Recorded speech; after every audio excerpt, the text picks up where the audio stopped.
Pois bem, primeiramente, bom dia, boa tarde, boa noite a todos. Bem-vindos a mais um podcast no trecho. Dessa vez, podcast no trecho de número 64. Certo? Voltamos então depois de mais uma semana um pouquinho mais cheia, né? Com movimentações interessantes aí sobre o nosso futuro, né? Já nos dias finais do ano de 2018 e num período aí de transição de governo, certo? Então, recados rápidos. Confiram o novo Som dos Trilhos, né? Som dos Trilhos, episódio de número 21. Foi pro ar ontem. Então, quem tem interesse em acompanhar o quadro, fazer suas perguntas, vai lá, deixe seu comentário, deixe sua pergunta que eu, muito em breve, farei ali uma nova edição respondendo os principais questionamentos dos inscritos. Certo? Sem muitas delongas, vamos então para as notícias que marcaram a nossa semana. A primeira delas é a seguinte: propostas para a estação Jardim Colonial. Isso é um projetinho que você vê aí, né? Uma concepção, né? Uma arte conceitual do que seria aí essa estação Jardim Colonial. Jardim Colonial é uma estação que seria após São Mateus, né? Então, foi feita ali a abertura para as propostas, certo? O edital da estação Jardim Colonial vai contemplar várias coisas, desde a parte mais grossa, que são as obras civis, até a parte de paisagismo, a parte de ciclovia, iluminação, a reurbanização com toda a adequação do viário do entorno da estação, né? Então, é bastante coisa, inclusive iluminação, né? Será contemplada ali nesse trecho entre a estação São Mateus e Jardim Colonial, que, por sinal, já tem as vigas trilho instaladas, certo? Então só precisa construir a estação e dar o tapinha ali no restante do trecho. Né? Foram muitas empresas ali que ficaram interessadas pelo edital aí de Jardim Colonial, né? Foram 26 empresas que participaram dessa primeira sessão pública. E o mais engraçado, irônico não, é que uma das empresas que estava lá presente, tendo interesse em participar desse certame, era justamente a Azevedo e Travassos, a mesma empresa que abandonou os canteiros de obras das estações Jardim Planalto, Sapopemba, Fazenda da Juta e São Mateus, né? Graças à nossa querida Azevedo e Travassos, nós não teremos as nossas estações de monotrilho entregues ainda esse ano, só ano que vem. Engraçado, irônico, né? Não sei aí, agora vem a questão, não sei se a Azevedo e Travassos teria restrições em participar por conta dessa lambança que ela fez ali na linha 15, mas se não houver, né, ela pode participar normalmente, né? Eu acho que deveria sim ter alguma represália, afinal de contas, você conta com planejamento e ela fura, é extremamente complicado, certo? Então, basicamente, foi uma reunião básica, certo? Essa sessão ela se limita apenas para o prosseguimento das propostas e dos documentos de habilitação dos licitantes, ou seja, você tem um edital, as empresas que têm interesse em participar mandam suas propostas, cronogramas, métodos de trabalho, abordagem, tudo isso aí. E, claro, a documentação legal para verificar quais empresas de fato têm condições, né, de tocar esse empreendimento. Então, tá aí a informação, a notícia, né? Muito em breve aí nós teremos novidades sobre o Jardim Colonial. Não é a etapa definitiva ainda, está só no começo. Todos esses processos serão julgados, avaliados e quando chegar nos finalmente a gente vai saber aí quem será o responsável por construir essa estação, certo? Então tá aí uma nota interessante, propostas para o Jardim Colonial.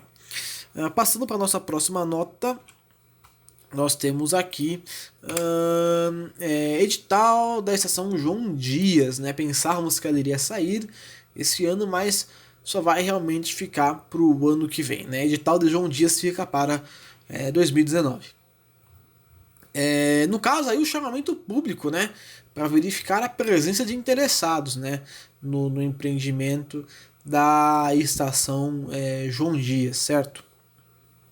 Estima-se ali primeiro semestre de 2019, certo? Então tá aí essa estação, é uma estação que já havia sido planejada há um tempo considerável, ficaria entre Granja Julieta e Santo Amaro, que é o único trecho da linha 9 que é um pouco mais longo em extensão, né? Então pensou-se agora, né, em construir a estação ali, e justamente a Brookfield tem esse interesse na construção, tanto que ela quer pegar e realmente fazer um investimento pesado por parte dela nessa estação, né? Que teria uma ligação direta com o empreendimento, né? Que você vê aí. São esses dois prédios que você tem aí. Uma estação com uma ligação direta certamente seria um atrativo muito grande, tanto para empregados, tanto para quem eventualmente irá trabalhar nessas belas torres envidraçadas, certo?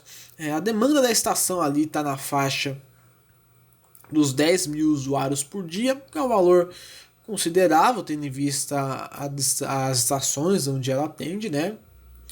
E vai contar ali com o aporte do governo de apenas 30%, ou seja, geralmente quando você tem uma licitação comum, o governo paga para a empresa privada fazer a obra. Nesse caso, o governo vai despender apenas 30% do valor da obra ali, né? Então, e o resto vai ser bancado pela empresa privada, que vai ser bastante interessante, né? Como, ainda mais tendo em vista que o governo Dória vai tocar essa obra, possivelmente, nós vamos ver ali uma propaganda massiva, ou até mesmo aquela ajudinha, né? Para Brookfield pegar a obra, né? Se ela quer fazer, se ela tem dinheiro, se ela tem interesse, eu acho que nada mais justo do que ela implantar essa estação, né? Outra coisa também que está um pouco atrelada à questão da estação João Dias era sobre a capacidade elétrica ali do trecho com essa nova estação, né? Pensou-se ali na construção de uma subestação na região de Socorro, né? A Brookfield construiu uma subestação própria, né? O próprio Ferroviário dele tinha noticiado isso, mas eu até tinha desconfiado um pouco, não acho que eles iriam construir uma subestação inicialmente sem uma supervisão da CPTM. E sobre a subestação de Socorro, que possivelmente pode vir a existir, né? Está em análise, né? Estão sendo feitos alguns estudos para verificar a viabilidade da sua implantação. Caso seja detectada a necessidade, ela será construída, caso contrário, possivelmente a gente vai ter reforço de energia de outras formas, de outras fontes. O que importa é que esse ano aí já está acabando também, não vai sair nada de João Dias, mas ano que vem promete ser um ano bastante conclusivo para novos projetos. Certo? Então, vamos aqui para a nossa próxima nota aqui, descendo um pouquinho. Mudando então para essa imagem pequenininha que vocês estão vendo aqui, né? Qualidade aqui, né? Pixelizado, mas enfim. São as obras ali da linha 9, extensão da linha 9 até Varginha, certo? O último edital de obras até Varginha divulgado, certo? Então foi feito ali o aviso da licitação, né, do último edital da expansão da linha 9 Esmeralda, certo? Não é efetivamente obras, é um aviso do edital. Ainda vai ter toda a concorrência, o chamamento público, enfim, toda essa parte vai acontecer ainda, questão de tempo. A obra da linha nova ali vai acrescentar cerca de 4,5 km a rede, mais 2 estações, Varginha e Mendes Vila Natal, né? Para quem não sabe, né, são as 2 estações terminais ali que serão futuramente construídas. Vão ali abrigar, né, trarão uma demanda extra na linha de cerca de 110 mil usuários, né? E a abertura da sessão pública está prevista para acontecer no dia 9 de janeiro de 2019, ou seja, logo no começo do ano, né? Então é algo interessante, né? Se eu não me engano, tinha uma parte, um lote das obras civis que estava faltando, né, na licitação. Agora eu acho que vai ser essa parte justamente, né? E o que acontece, né? Prazos, as pessoas querem saber prazos, quando vai ser entregue. E sabe que, se tratando de governo como um todo, prazos são sempre um pouco voláteis. Mas nós não temos ali prazos muito conclusivos, até porque esse edital mesmo, o último que foi lançado, ainda está em fase inicial, né? está no começo do processo licitatório. Então, o que se espera, né, realmente, e tudo isso é que esse projeto como um todo seja concluído em meados de 2020/2021, certo? Até porque, como já bem disse, o processo licitatório tem andamento e tanto a Sabesp quanto a Eletropaulo terão que fazer ali algumas mudanças, vão ter que remanejar algumas estruturas, né, por conta das obras, né? A gente vai ter obras em via permanente, obras de viadutos, em PNs, enfim. Será feito ali um trabalho bastante intenso, né? E certamente esse trabalho demandará por parte das companhias de energia e água um tempo ali para poder fazer, né, executar o remanejamento das interferências de postes, encanamentos, enfim, para que tudo ocorra de maneira segura. Mas está aí, né? Importante que esse edital tenha sido lançado. Vamos esperar então para ver quais serão os próximos capítulos da estação de João Dias. Certo. Passando aqui para a próxima notícia. Estação Suzano, famosa Suzano, reconstruída. Muito melhor do que se pensava, né? Aquela estaçãozinha minúscula se tornou algo bem parrudo, né? E tá aí, né? Projetos de extensão da linha 12 até Suzano até o ano de 2020. Então temos ali uma data marco, né, apresentada para a gente, certo? Então, em novembro de 2017 foi assinado o contrato para a execução da segunda fase da estação Suzano, certo? Para quem não sabe, ela foi construída, teve a estrutura toda feita, mas só uma plataforma foi concluída e agora a gente está na segunda fase, que é a conclusão da segunda plataforma, certo? Foi feito investimento ali de cerca de 14 milhões de reais e atualmente 39% de todos os serviços estão plenamente executados, com a entrega prevista para o ano que vem, 2019, sem um período específico. Só me falo aqui que vai ser ano que vem. E o que muito se espera dessa ação Suzano é de que ela tem ali abrigada na sua pequena gare uma extensão da linha 12 Safira que estava ali em planejamento há bastante tempo.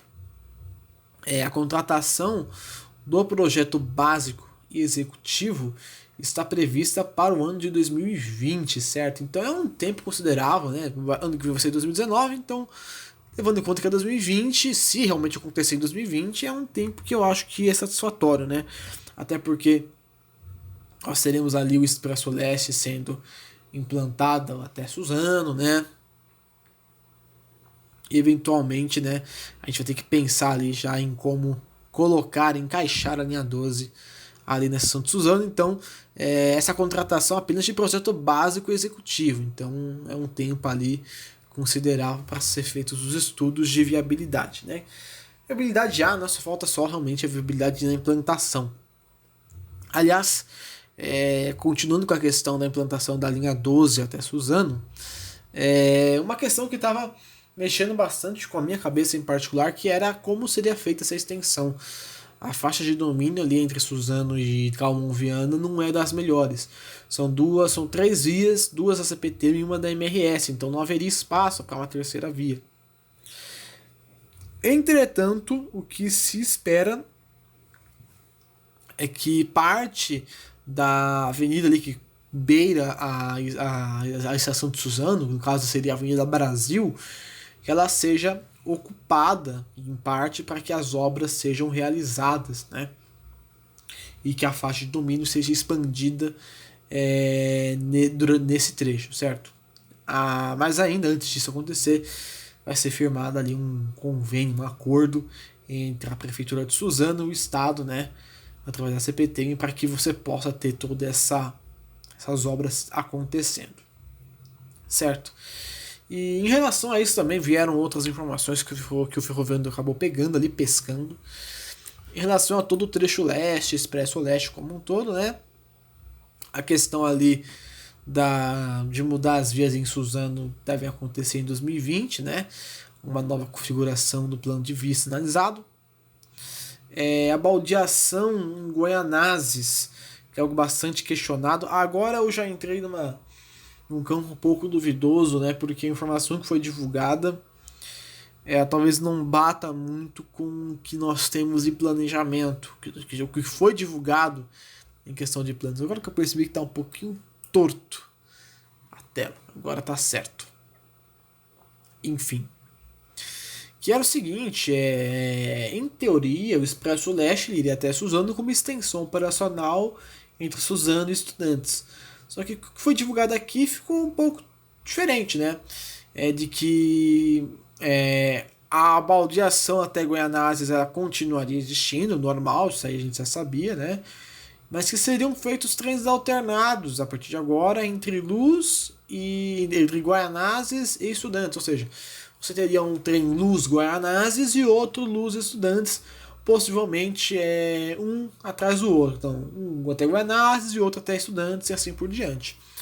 E todas as viagens sentido Estudantes voltariam com destino Luz, então você teria realmente uma expressão acontecendo. O que levanta ali a questão de dúvida, né, de questionamento, é o quê? É o fato de que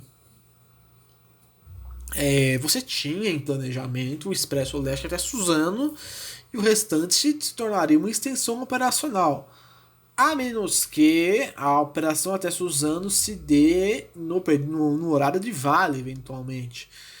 Fato é que existe uma intenção em aumentar a quantidade de trens expressos, né? Mas se isso vai acontecer nesse formato de trem alternado, realmente vai ser uma coisa que só o futuro vai nos dizer. Mas se está falando, né?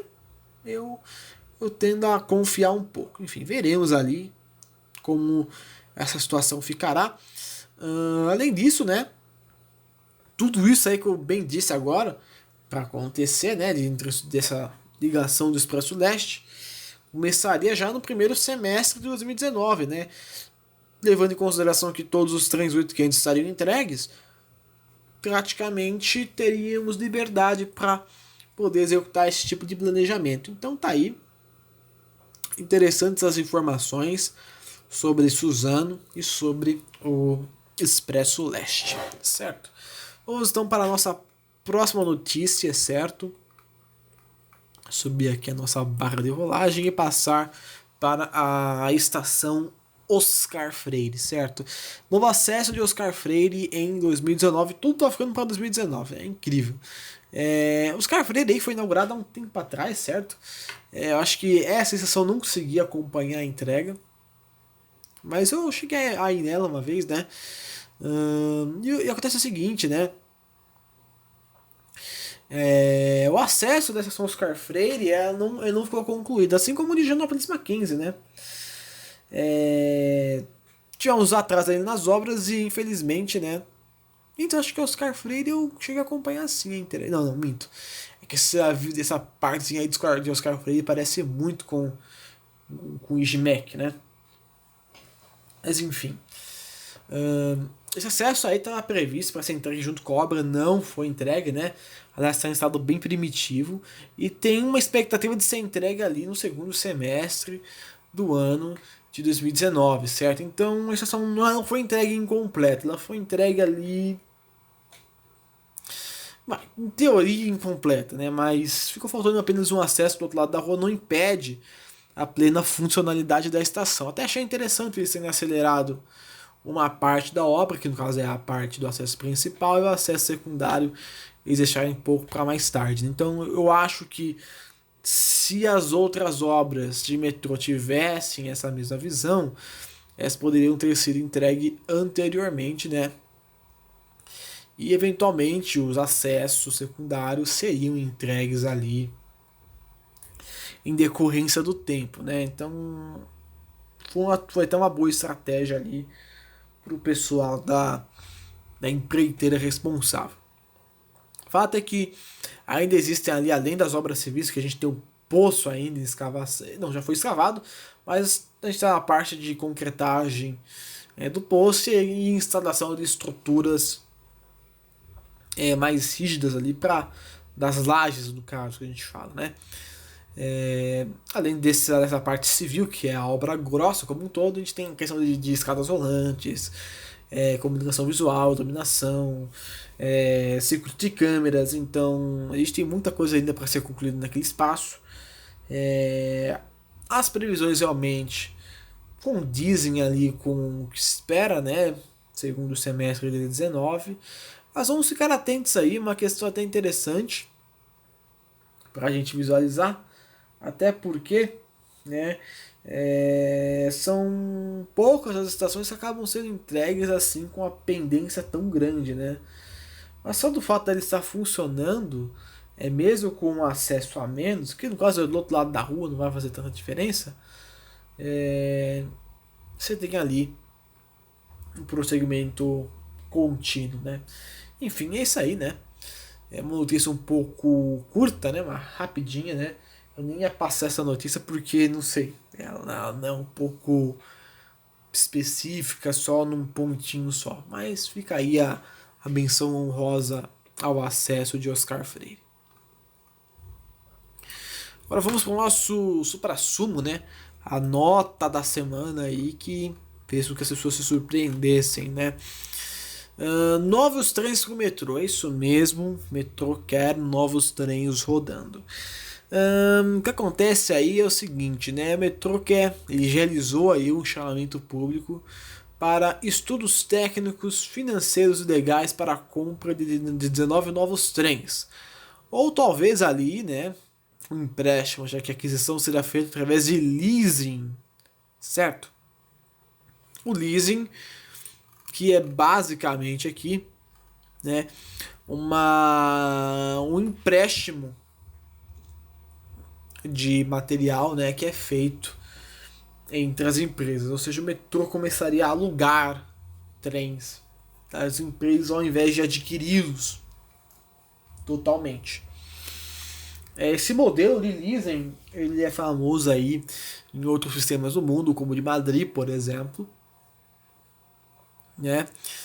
E o fato é que a empresa fabricaria os trens de acordo com as especificações do metrô e o metrô, consequentemente, pagaria um aluguel mensal por esses trens e ele, né, consequentemente, cuidaria da sua operação e manutenção. Certo? Sobre as especificações aí do trem que o metrô quer, nada muito longe do que a gente já sabe, né? Mas vale a pena citar as características para que as pessoas saibam mais ou menos o que o trem tem que ter, né? Vamos lá então para as características, né? São trens com 6 carros cada, comprimento de 132 metros, largura máxima de 3 metros e 10 centímetros, altura máxima do piso até o topo do boleto do trilho de 1 metro e 11, diâmetro das rodas de 830 milímetros, tensão 750 volts através de terceiro trilho, né? Então teria que ter uma sapata ali, bitólio de 1,60 m, 2 truques com 2 eixos por carro, 22 eixos motores e 2 livres por composição, sistema de operação automática, semiautomática e manual, infraestrutura para UTO, né? Ou seja, para operação sem maquinista, capacidade máxima de velocidade de até 100 km por hora e operacional de até 90 km por hora, capacidade de passageiros 2.000 pessoas, tração com corrente alternada, inversor de frequência para suprimento de baterias, né? Baterias no caso aí, sistema de freios elétricos e por atrito, sistema de ar comprimido, sistema anti-incêndio, portas com acionamento elétrico, 8 portas por cada carro, com a largura de 1,60 m cada uma, circuito fechado de TV, gangway, ou seja, trens com passagem livre entre os carros, o que é inédito para as linhas mais antigas, 2 ar-condicionados por carro, alimentação permanente por bateria, iluminação de LED, painéis multimídia, ou seja, eles já viriam com as TVs, ao invés de haver uma instalação como acontece hoje. mapas de linha digitais e programáveis. Não sei se vai ser aquela questão do LED, ou se vai ser algo realmente um painelzão mesmo com uma tela, né? Seria mais interessante, por sinal. Sistema registrador de eventos, a famosa caixa preta. Rede de dados para monitoramento remoto e sistema de inspeção e diagnóstico de via permanente. Isso que é curioso, porque se acontecer de fato, vai ser o primeiro trem do metrô que teria ali à disposição um sistema de monitoramento de VP, que no caso poderia identificar em tempo real qualquer tipo de falha nos trilhos, que é algo bastante interessante, algo que só é feito de noite pelas manutenções ou de rotina, poderia ser realizado agora através do próprio trem, né? Algo bastante interessante, seria curioso ver como isso aconteceria, certo? Então tá aí, essas são as principais características, né? Além disso, o metrô espera, além dessa compra dos trens aí, já pensar numa modernização pequena nos trens das frotas I, K e L, né? No caso, trocando as portas para um sistema de portas elétrico, certo? Além de uma modernização tecnológica no Frota E, que ano que vem fará os seus 20 anos de idade, certo? Mas tá aí, tudo legal, os novos trens, por empréstimo. Me questionaram isso no Som dos Trilhos. Eu vou responder lá depois, mas eu acho que é bom dar um comentário agora, por causa do seguinte: pegar trens por empréstimo tem problema ou não tem problema? A gente tem ali uma questão bastante, diríamos, delicada. A questão de você fazer empréstimos de materiais, né, a questão do metrô não se aplica, por exemplo, ao que acontece no setor automotivo ou no setor aeroviário. Geralmente, esses setores, né, de transporte, até mesmo os ônibus, eles não necessariamente têm que ter uma especificação X, né, para poder rodar. No caso, por exemplo, num avião, você só tem ali questão de identidade visual e você tem um molde ali comum a todas elas, né? Não muda muita coisa, desde que seja um serviço VIP, algo diferenciado. Agora, na questão do metrô, de trens, você tem uma série de coisas que acabam afetando, como o tamanho dos trens, largura máxima, altura máxima, porque o projeto de todas as estações se adequa a isso, né? Os trens têm que ter uma largura X para poder entrar na plataforma, ou um tamanho X para poder caber dentro dela sem sobrar espaço, né? Ou sem faltar muito espaço. Número de portas, enfim. Tudo isso influencia nessa questão do leasing. Então, possivelmente, uma ideia que eu tenho, o metrô vai ter que comprar esses trens. Não vai dar para fazer esse método de empréstimo, porque o sistema de São Paulo, o máximo que ele é semelhante a outro sistema, seja o sistema ali de o metrô do Rio de Janeiro e o metrô de BH. BH não, minto, DF, metrô DF, que também usa terceiro trilho. Fora isso, eu não creio que haja viabilidade de empréstimo, porque as empresas construiriam trem, o metrô usaria por um determinado tempo, pagando o aluguel, só que no final, quando o metrô não quiser mais esses trens, o que vai acontecer? Aí fica realmente um pouco complicado a gente pensar nesse tipo de trabalho, né? Como a coisa seria feita. Então acho que seria o metrô mais viável e ainda mais seguro comprar os próprios trens e, consequentemente, operar eles normal, né, como sempre foi feito. Agora, essa questão do empréstimo, tendo em vista as especificidades do sistema de São Paulo em comparação aos outros e eventuais alugadores de outras regiões, né, não creio que esse sistema funcionaria em São Paulo, certo? Pelo menos não com o metrô. Mas tá aí a nota interessante. Veremos se o metrô quiser prosseguir com essa questão do empréstimo, né, do leasing. Se der certo, tudo bem. Agora, se não der certo, já ficaria um alerta, né, até porque é uma prática um pouco incomum em terras tupiniquins. Então vamos lá para a próxima nota, nossa penúltima notícia aqui, que é a seguinte, a notícia surpresa. Série 9000 presta serviços na linha 12 Safira.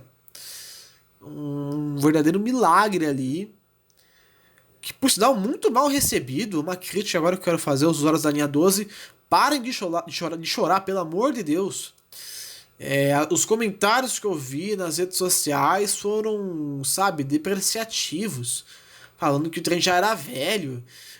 Pessoal, pelo amor de Deus, vocês viveram com série 4400 durante praticamente até esse ano. Ter um trem como esse é praticamente um privilégio. Aliás, uma crítica dura que eu faço agora. E continuo fazendo. Aqueles que dizem que a CPTM não investe em nada na melhoria do transporte são cegos ou não vivem em São Paulo. É um absurdo você pensar que a CPTM praticamente colocou só trem com ar-condicionado na linha 12 para nego vir falar que tá ruim ainda, né? É claro que existem as eficiências, mas pelo amor de Deus, né?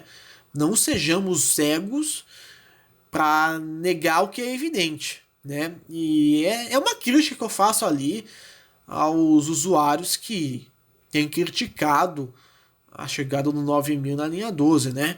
Alguns têm visto com olhos de preocupação, porque a linha 12 tem índices de depredação elevados, outros até veem de maneira bacana, mas alguns usuários da linha 12, Deus que me perdoe, não merecem esse tipo de trem, né? Merece continuar com as charretes velhas, né, dos anos 60, porque parece que nada tá bom para eles, né? Então, por favor, né, pessoal, um pouco mais de bom senso aí. Os 9000 vão ir todos para a linha 12, é a expectativa, né? E os trens novos, eles estão sendo entregues conforme a disponibilidade operacional de cada linha. A linha 11 e a linha 7 não tem trens novos à toa. A linha 7, por exemplo, ela mais do que nunca merecia os trens da Hyundai por conta da frota antiga que ela tinha. Ela só tinha trem velho rodando.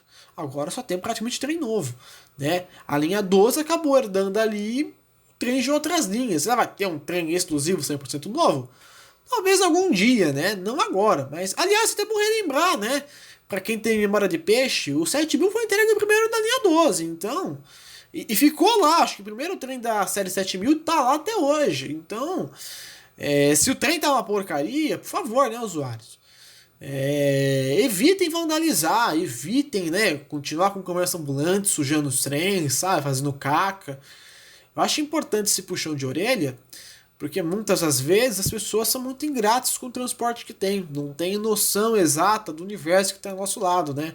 Não sabem que a CPTM, comparado com outras empresas do Brasil, como Supervia, né, pecam muito. E não adianta falar que a questão de São Paulo ser mais desenvolvida, não. É aquela questão de você ter investimentos sendo realizados e as pessoas às vezes não consideram esse investimento. Então, esse puxão de orelha antes da notícia, porque isso me deixa um pouco indignado ali em relação dos usuários da linha 12, né? Mas foi registrada a composição ali. Fiquei em dúvida se possivelmente foi engenheiro Manuel Feio, né, pelas placas ali mais antigas. E começou a rodar. Ele estava rodando em testes com maquinistas há basicamente um mês, 2 meses. Agora oficialmente começou a rodar, né? Foi uma unidade apenas deslocada. Essa daí que você está vendo aí, possivelmente é uma unidade do Connect, né? Mas que foi ilustrada aí para poder mostrar que os trens da série 9000 já estão na linha 12 rodando, né? E como bem disse, conforme os novos trens forem entregues, os trens da série 9000 serão deslocados para a linha 12 e, aí já é uma hipótese minha, eventualmente alguns trens da série 7000 podem ir ali para a linha 10 turquesa como reforço de emergência. Afinal de contas, a frota ali está um pouco desgastada. Mas tá aí uma notícia interessante, né? Comemorem pelo menos, porque é um trem com salão livre, você não vai ter que ficar abarrotado num único carro, né? Mas tá aí, né? Uma melhoria adicional ali para os usuários da linha 12 de Safira. E para finalizar a nossa última notícia da semana, aí, um podcast grande ali, do modelo clássico que as pessoas mais gostam. É uma notícia sobre o monotrilho aqui. Esse é o monotrilho da Escome. É praticamente igual ao monotrilho que seria porque estava previsto em São Paulo, só que isso aqui tem 4 carros e fica, se não me engano, em Mumbai, certo? Escome registra prejuízo em 2018. Pois é, né? Quando os governos que elaboram os projetos não conseguem prosseguir com eles da maneira adequada, as empresas de fora que contavam com valor hoje acabam passando um pouco de necessidade. A Scome, ela não é uma empresa que só trabalha com transporte, ela tem questões ali na questão de na questão marítima, né? Construção de navios e na questão de petróleo e gás. Então ela não é uma empresa tão pequena, né, tão restrita, ela é uma empresa com bastante relevância ali na Malásia. Mas o setor de transportes acabou ali registrando uma queda ali de arrecadação, um prejuízo líquido de 26 milhões de reais aí convertidos no segundo trimestre de 2018, certo? Justamente ali por conta dessa divisão de transportes que não obteve bons resultados, certo? Projetos como, por exemplo, em Mumbai e o Brasil resultaram em uma queda significativa dos valores, certo? Até porque os trens ali da linha 17 estariam paralisados, a construção deles, e o metrô de Mumbai ainda vai ter que ter aquela questão da segunda fase, que a empresa malaia tem interesse em participar e que talvez fomentaria um pouco mais de movimento ali, um pouco uma entrada de dinheiro para a empresa malaia. Fato é que nem tudo são flores ali no mundo dos negócios, né? As empresas tentam se virar com o que tem, ainda mais levando em consideração o monotrilho, né? Todo mundo que fabrica, o Bombardier, uma das empresas, a Scome, a outra. Não conheço outra empresa que fabrique. Tem os monotrilhos no Japão, só que eu nunca vi uma empresa japonesa relicitar para fora o monotrilho, certo? Se tiver, por favor, me avisem, porque eu tenho uma curiosidade minha, nunca vejo mais tanta empresa japonesa mandando o trem para fora. Tô vendo muito mais sul-coreano fazendo isso. Mas enfim, fica aí a nota de que a Scome tá um pouquinho mal das pernas e que, claro, né, justifica até um pouco essa questão aí dela querer sair do empreendimento brasileiro por conta da sua velocidade extremamente retardada de avanço das obras, certo? Mas é isso aí. Essa foi a última nota do nosso Além do Trecho. Uma notícia internacional, como alguns gostam. Mas enfim, né? Tem uma outra notícia, eu não coloquei aqui, mas eu acho que vale a pena mencionar. Eu estava lendo uma lida ali de que o metrô de Nova York, né? Ele estava pensando na legalização da maconha como maneira de investir no metrô. Onde os impostos decorrentes da legalização da maconha seriam destinados exclusivamente para a modernização do metrô de lá, uma rede com mais de 1.000 quilômetros e que hoje está passando por um déficit de mais de $1 bilhão, né? O sistema de Nova York, que é um dos mais tradicionais do mundo e com certeza um dos mais baixos ali em qualidade. É um sistema que peca em limpeza, peca em segurança, peca em evolução, né? É uma coisa totalmente obsoleta para uma cidade tão dinâmica quanto Nova York, né? O fato é que eu achei a ideia interessante, você criar uma política pública para fomento de instituições que acabam ou estando deficitárias ou que necessitem, não necessariamente pela causa do transporte, mas por ajudar ali a empresa e acabando, você mata 2 coelhos com uma cajadada só, né? Se isso fosse implantado em São Paulo, né, creio que nós seríamos alguns adeptos, né, ao novo produto, mas o que importa é o Estado conseguindo arrecadar um pouco mais desses impostos para injetar em áreas um pouco mais deficitárias. Lembrando, né, a questão do transporte, o transporte público ele não. Claro, você tem que ter uma maneira de fomentar lucro com ele, mas o objetivo do transporte público não é ter lucro, né? O transporte público ele tem uma tarifa social justamente para que ele sirva as pessoas. O Estado banca isso com o nosso dinheiro, né? Então, uma ideia interessante que eu acho que poderia haver uma reflexão desse tipo no Brasil, se bem que, pensando na conjectura atual, ficaria um pouco difícil tal coisa passar. Certo? Mas tá aí, esse foi mais um podcast no trecho, edição de número 64. Espero que vocês tenham gostado do vídeo. Se gostaram aí do podcast, se inscrevam no nosso canal. São programas semanalmente, resumindo o que aconteceu de mais importante nessa semana. É isso aí, me despeço de vocês e até a próxima edição do podcast no trecho.